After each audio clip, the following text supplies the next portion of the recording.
Welcome to Discover Indie Film. I'm Jeff Howard, and I've got Ryan McCoy with me. Hey, Ryan. Hello, Jeff. Thank you. How are you doing? Great. Thanks for inviting me on. Thanks for being here. Yeah. Right, so you should listen, you meaning not Ryan. The people listening, whatever you're listening on, whatever platform, whatever, whether you got earbuds or speakers, whatever, you're in the car, make sure you listen to the podcast before this one, because that is a great interview with Ryan, all about your work as a filmmaker and your film, The Party, that is releasing January 2nd, I believe. Yeah. Wow, my short-term memory is normally not this good. It's been a while. but January 2nd, The Party comes out, and people should go to the show notes and go to the clickable links and go support it. Go watch an indie film. It's going to be on VOD, whatever it costs. Come on, man, just do it. Just because that way you're telling all those platforms that you're interested in indie film. Yeah. It's literally, I remember, this is a silly aside, but my dad owned a small business when I was a kid. And when I saved up money to buy a Lego set, he said, you know what? I was going to go buy it at Toys R Us. And he said, I want you to buy it at the local toy store on Ventura Boulevard. So you'll support like a local business person. Yeah. And he said, because buying is like voting. Like yeah. you're saying, this is Yeah. I'm making a choice. And so What I'm you do saying, with your money? Absolutely. Right? Yeah. So support indie film. Yeah. And go on Amazon Prime Video and pay $6.99 to watch an indie film, or Apple, this, that. There's so many platforms. I mean, there's a lot of places, and they all say VOD. Yeah. Don't be that person that looks up a film on justwatch.com Yeah. and says, "Oh, I got to pay $3.99." Or Pirate Bay. Oh, Pirate Bay. That Evidence film got pirated immediately. I mean, that's one of the things that got us such big notoriety. It was like, I mean, it completely blew up. And people are still torrenting, huh? I guess Yeah, so. yeah. I have a friend that does it. And I'm like, bro. He's like, whatever.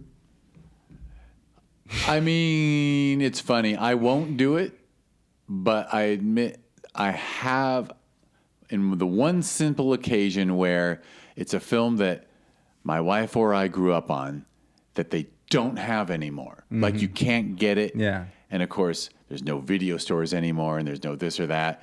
And like some titles actually disappeared. Like you can't find them on streaming. Like you can't even pay to watch it. Yeah. And if there's no other option, fine, I'll especially if I had like the VHS, I'm like, well, I already supported this film. Yeah. All right, that's a terrible aside. So I'm requesting everyone watch The Party, watch Ryan's film The Party. Listen to the podcast before this one, because the podcast you are now listening to is a 4 questions episode, which means Ryan is going to name 3 films that he loves, an underrated film, an overrated film, and a lesser-known film for people to seek out.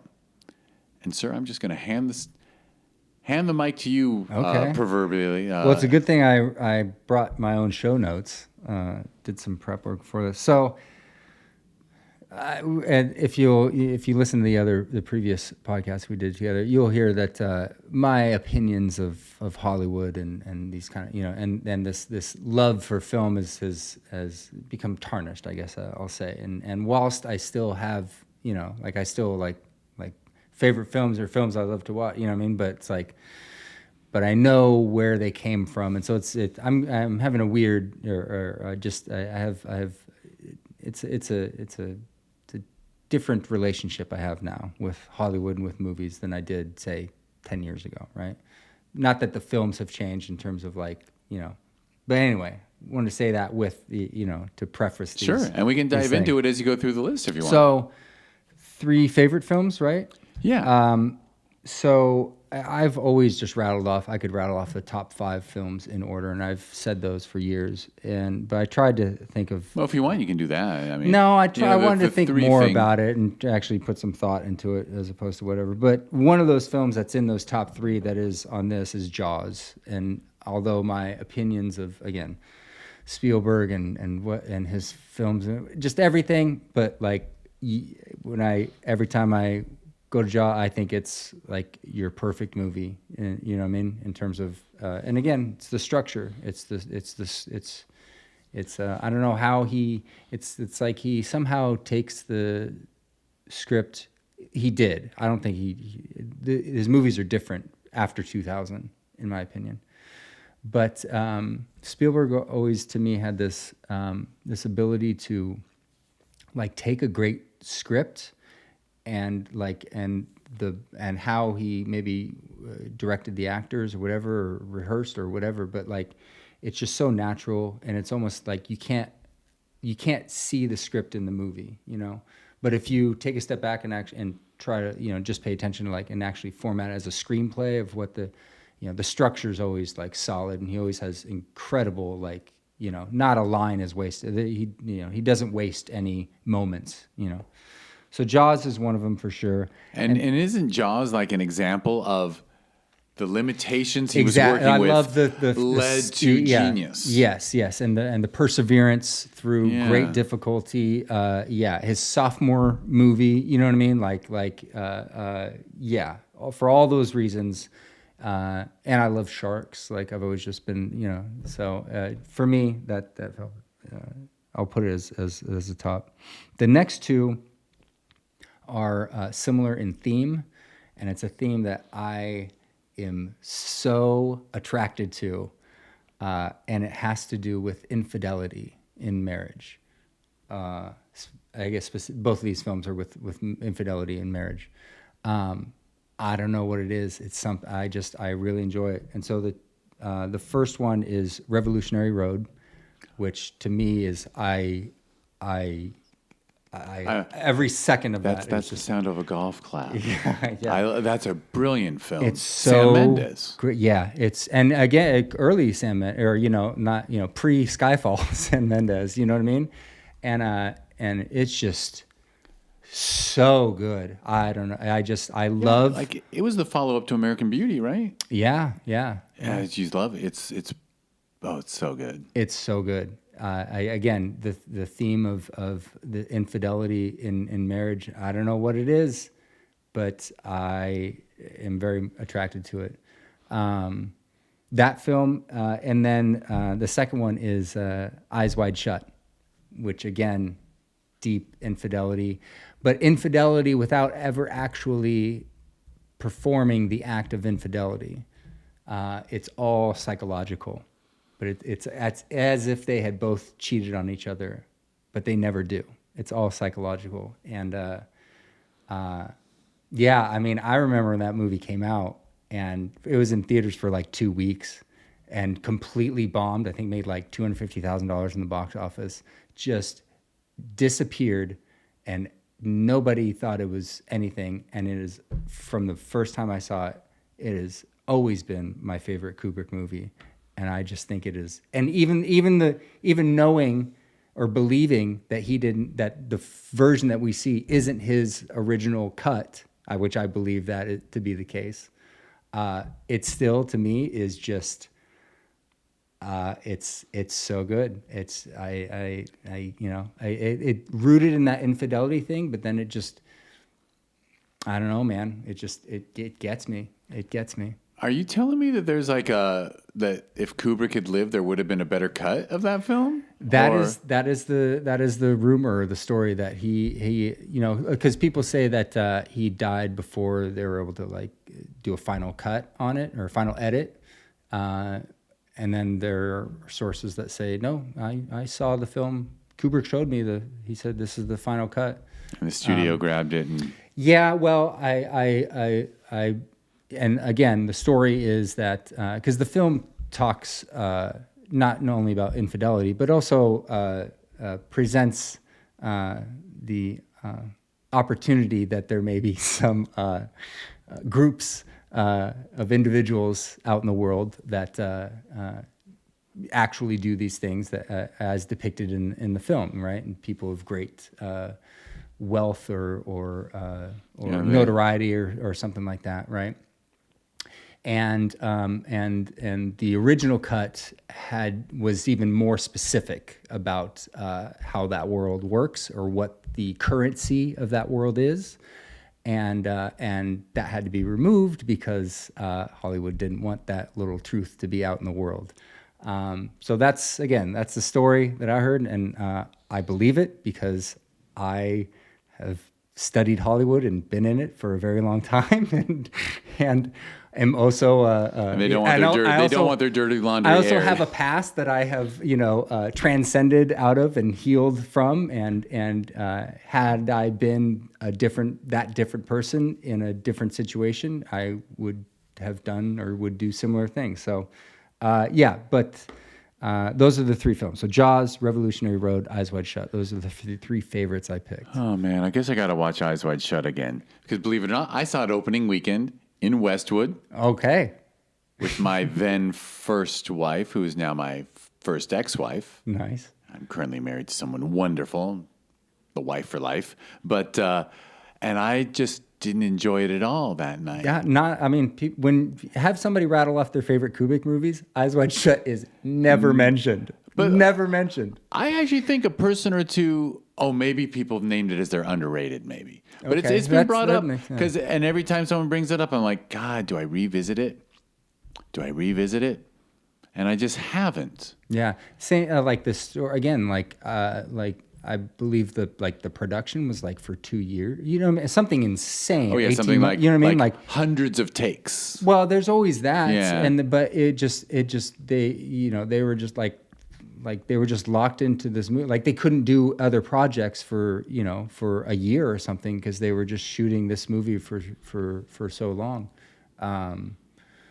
Yeah, I mean, you got like I think. Look, again, I believe there was like something happened around the year 2000, and it's like all the movies before that, even garbage ones, still had like a soul to them. That's the only way I can describe it.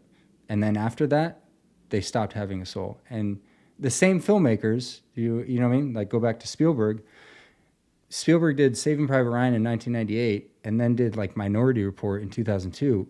And you would think they're by different filmmakers. If you didn't know, you know what I mean? Or you didn't have the same cinematographer or something like that. Or like World of Worlds was right, like they just don't, they seem soulless to me. And not that they're bad movies, but it's like they've put a compressor on them, and we're no longer getting the highs or the lows.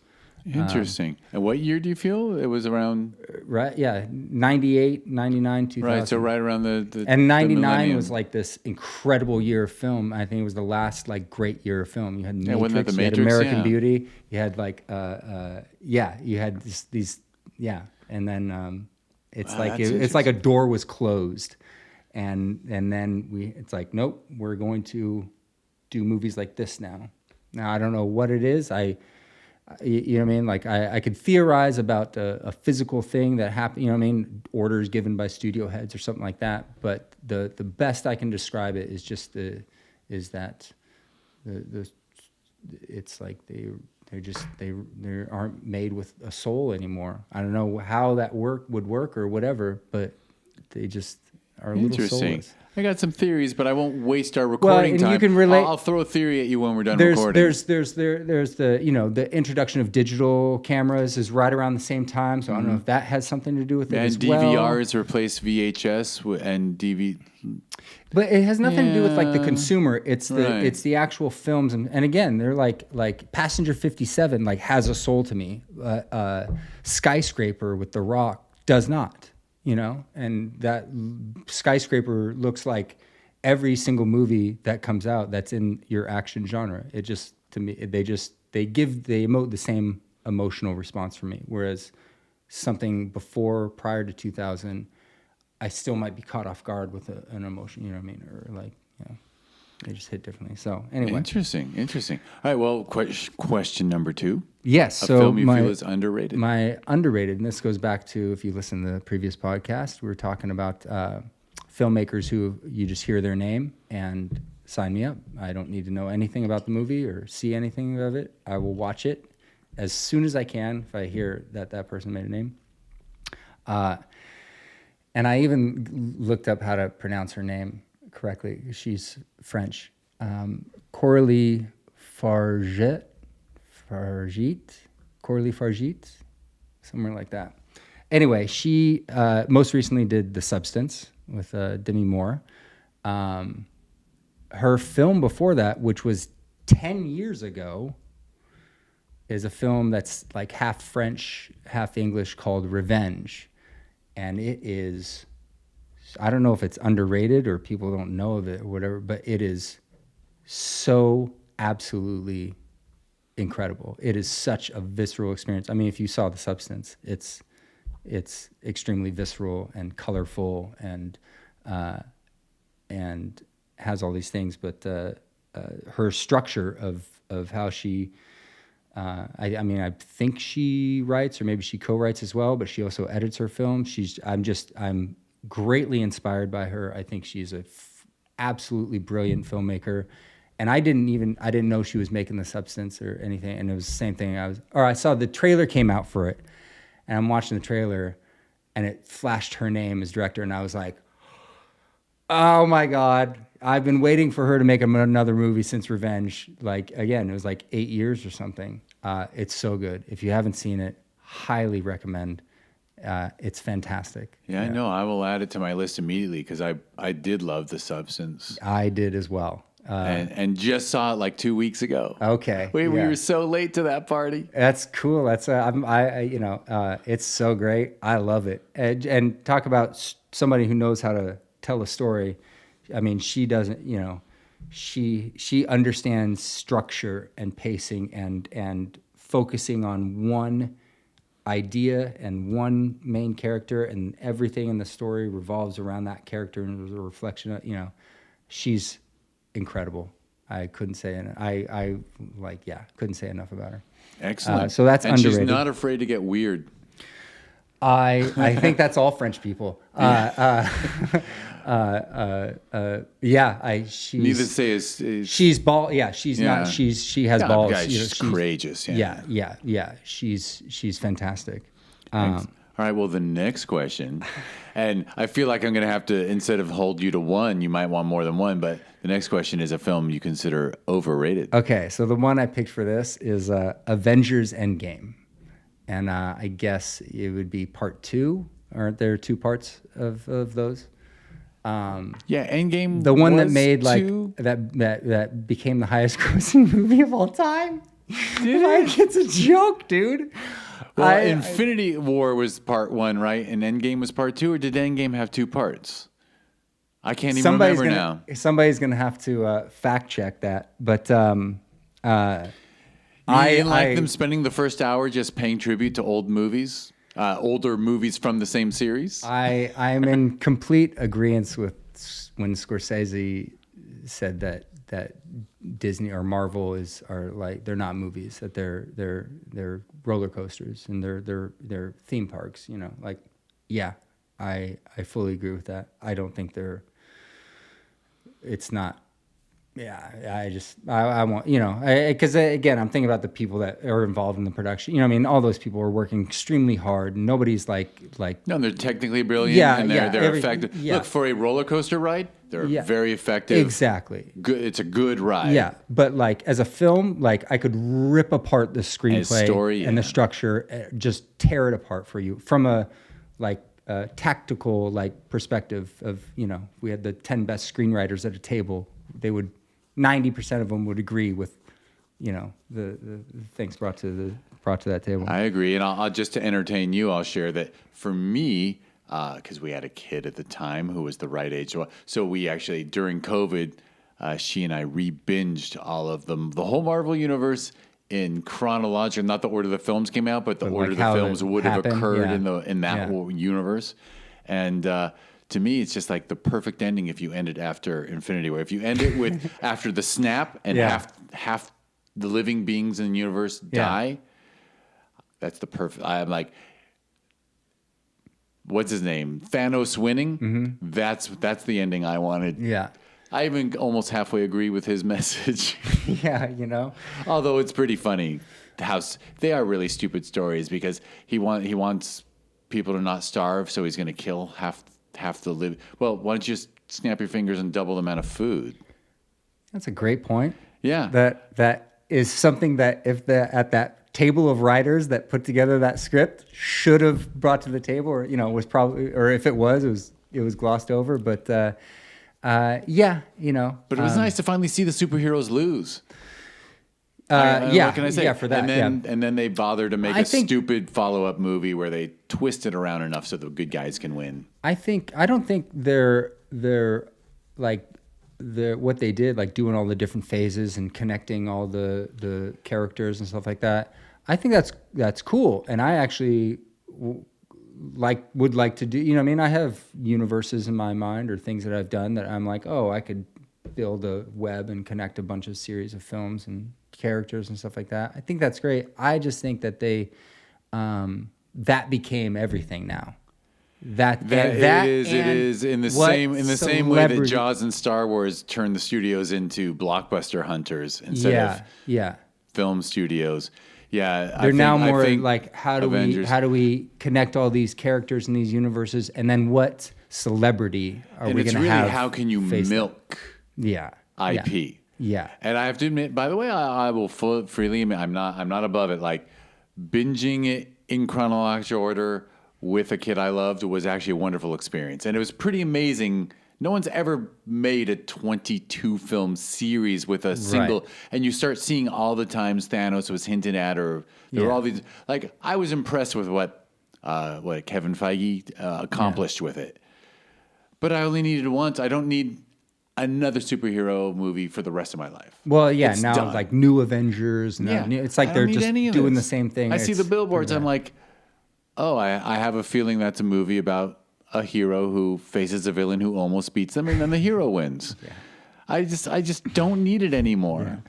And I was like, and after like a certain, like once Marvel Girl came, I was like, can't she just like destroy everything? She just flew across space to like take out a spacecraft. You know what I mean? You're telling me she can't like throw what, whatever. I'm like, once she's on your side, isn't that the end game? Anyway.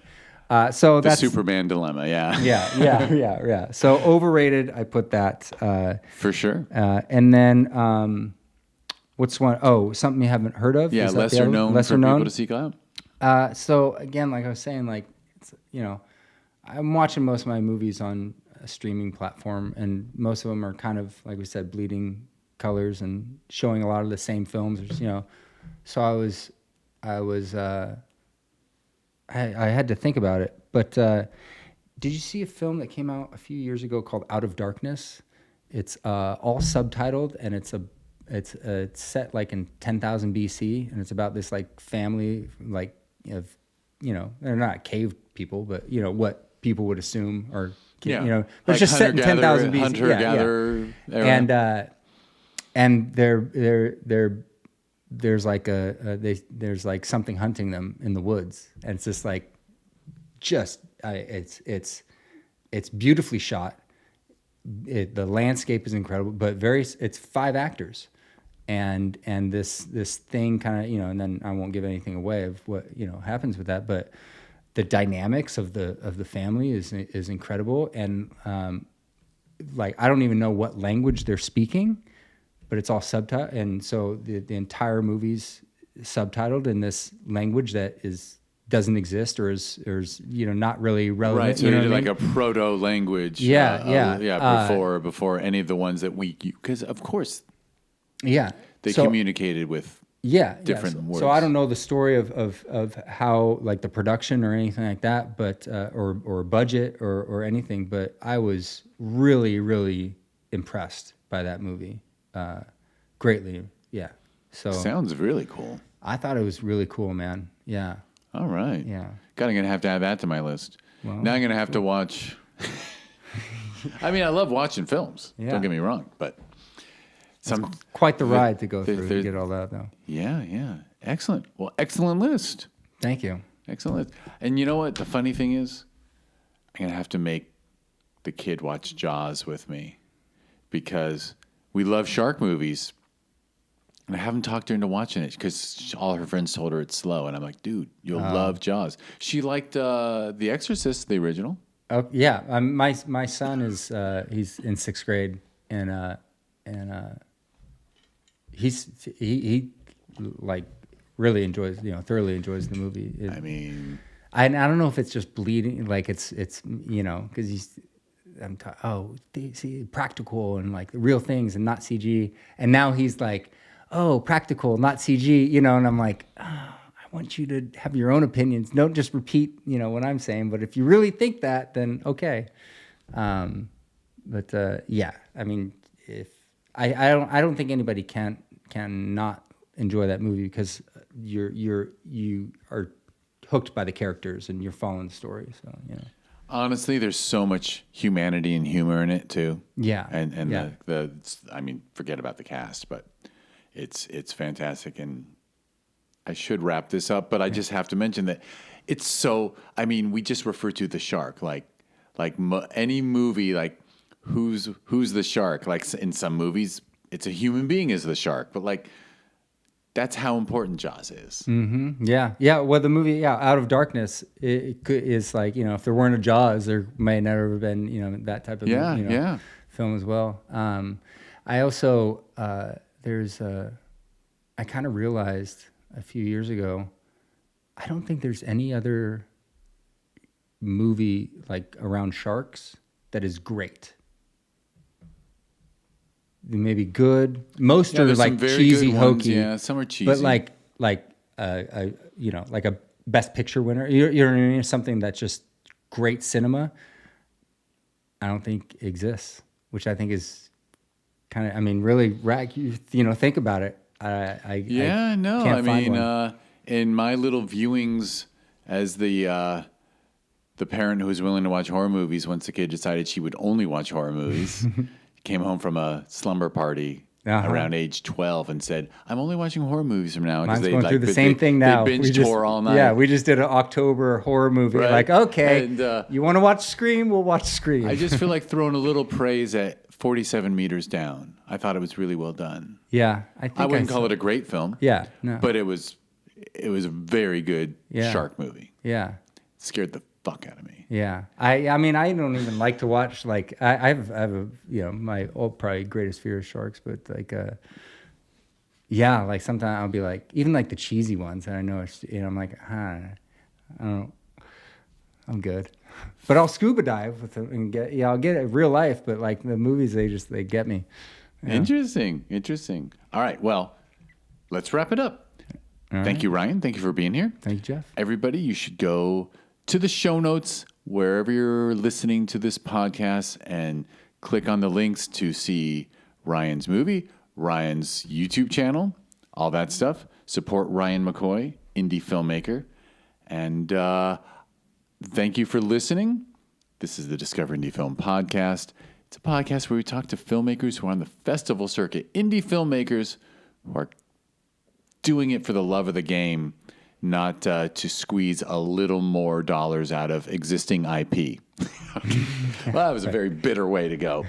But if you I'll say this, and this is truly what drives me is I want to see the people's stories brought into the light. The analogy I use is films have been constructed above and projected down onto the people. And I believe that this time we're living in now is about bringing those stories out of the mud, like getting the person to be brave enough to let their story be told by someone, you know what I mean? And bring those into the light. I mean, in a way, like the democratization of storytelling, really, instead of top down. Yeah. I mean, every human being that exists has the greatest story ever, and it's theirs. And if you just know how to structure that, and you know the points to pull out of that, and how to frame it, and then it's well executed, not only are you entertaining people, but the catharsis, the healing that the individual goes through of retelling their story and putting it, and seeing it projected out there is extremely powerful. And that's my target. That's what I'm aiming for. You know what I mean? Like, so just in general. Excellent. Yeah. All right. Well, hey, if you're listening to us, like and subscribe to the podcast, maybe even write a review. That would be kind. Which is my segue to saying I recommend everyone be kind all the time, because when you are kind to people, it actually helps you more than them. So be a selfish asshole and be kind to everybody. Go to discoverindiefilm.com to learn more about this podcast. On social media, it's always at DIFWins. If you go to discoverindiefilm.org, that is the nonprofit. The Discover Indie Film Foundation is the nonprofit that runs 2 festivals in the LA area. Sherman Oaks Film Festival that we hold every December, Film Invasion Los Angeles that we hold every June. And those 2 festivals are both in the top 100 best reviewed list on Film Freeway out of 14,000 worldwide. So I don't know if Ryan knows this, but we had an unofficial motto for the last 10 years that someone said it to me once and then I started repeating it, which is we're the festival that gives a shit. And so for our 10th anniversary this year, I wish it wasn't, but we actually put it on our shirt, the festival that gives a shit. But the I in shit is an exclamation point. So technically, it could be gives a shot. Yes. Yes, even better.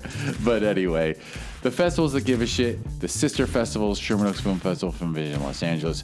Check them out by going to discoverindiefilm.org.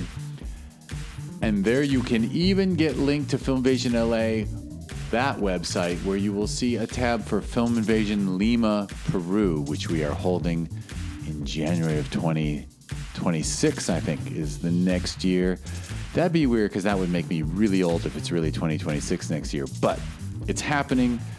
So buy your tickets. Fly to Lima for January 16th and 17th. There's going to be some kick-ass amazing movies to see in a beautiful city and in a beautiful theater in the Spanish Quarter, where the National Art Museum and the Royal Palace and shit, I saw pictures. That's it's cool, gorgeous. right? And just all local, right? All local filmmakers from around, local filmmakers, but actually a lot of people up here actually did submit down there.